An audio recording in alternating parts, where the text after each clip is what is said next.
ഇനി പഠിക്കാൻ പോകുന്ന ഡിപ്രീസിയേഷൻ മെത്തേഡിൻ്റെ പേരാണ് മെഷീൻ അവർ റേറ്റ് മെത്തേഡ്. ഇതിൻ്റെ പ്രത്യേകത എന്ന് വെച്ചാൽ നമ്മൾ ടോട്ടൽ എസ്റ്റിമേറ്റഡ് വർക്കിംഗ് അവേഴ്സ് എടുക്കും മെഷീൻ്റെ.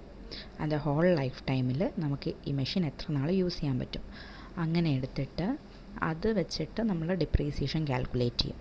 മനസ്സിലായോ? യൂസ്ഫുൾ ലൈഫ് അല്ല നമ്മൾ കൺസിഡർ ചെയ്യുന്നത്, എസ്റ്റിമേറ്റഡ് വർക്കിംഗ് അവേഴ്സാണ്.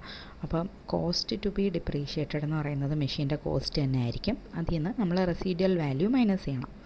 മൈനസ് ചെയ്തിട്ട് എസ്റ്റിമേറ്റഡ് വർക്കിംഗ് അവേഴ്സ് വെച്ചിട്ടാണ്, അതായത് എത്ര മണിക്കൂർ ഇത് വർക്ക് ചെയ്യും ആ മണിക്കൂർ വെച്ചിട്ടാണ് നമ്മളതിനെ ഡിവൈഡ് ചെയ്തെടുക്കുന്നത്. അപ്പോൾ അതാണ് മെഷീൻ അവർ റേറ്റ് മെത്തേഡ് എന്ന് പറയുന്നത്. ഒരു മെഷീൻ നമ്മൾ 11 lakhs വാങ്ങിച്ചു. ഇല്ലസ്ട്രേഷൻ 18 പറയുന്നുണ്ട് 11 lakhs മേടിച്ചു ഓൺ 1st January 2008. അതിൻ്റെ വർക്കിംഗ് ലൈഫ് എന്ന് പറയുന്നത് 1 lakh hours എസ്റ്റിമേറ്റ് ചെയ്ത് വെച്ചിട്ടുണ്ട്. അപ്പം ഇതിൻ്റെ സ്ക്രാപ്പ് വാല്യൂ നമുക്ക് തന്നിട്ടുണ്ട്. ഇതിൻ്റെ യൂസ്ഫുൾ ലൈഫ് കഴിയുമ്പോൾ 1 lakhന് ഇത് നമുക്ക് സെയിൽ ചെയ്യാൻ പറ്റും. ഈ മെഷീനറി 6000 hours വർക്ക് ചെയ്തേക്കുന്നത് 2008. 8000 hours വർക്ക് ചെയ്തേക്കുന്നത് 2009. ഇങ്ങനെയാണെങ്കിൽ നമ്മൾ മെഷീനറി അക്കൗണ്ട് പ്രിപ്പയർ ചെയ്യണം 2 വർഷത്തത്. മെഷീൻ അവർ റേറ്റ് ഡിപ്രീസിയേഷൻ മെത്തേഡ് വേണം യൂസ് ചെയ്യാൻ.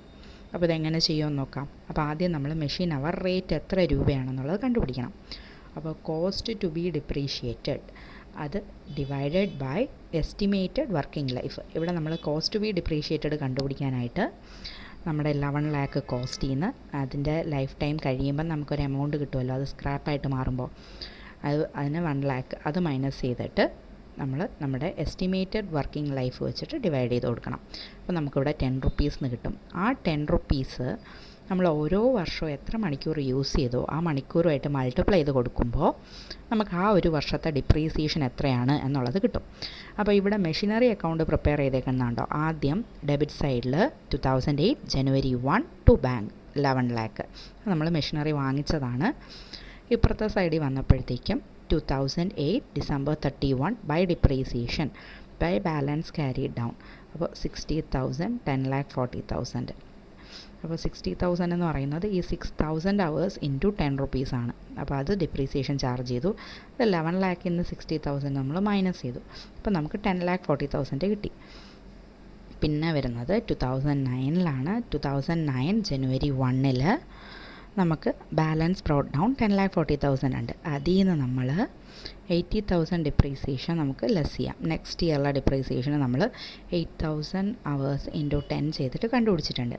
അപ്പോൾ എന്നിട്ടാണ് ബാലൻസ് ക്യാരി ഡൗൺ 9,60,000 വന്നേക്കുന്നത്. എന്നിട്ട് 2 സൈഡിലും വലിയ എമൗണ്ട് ടോട്ടൽ എഴുതി കൊടുക്കണം.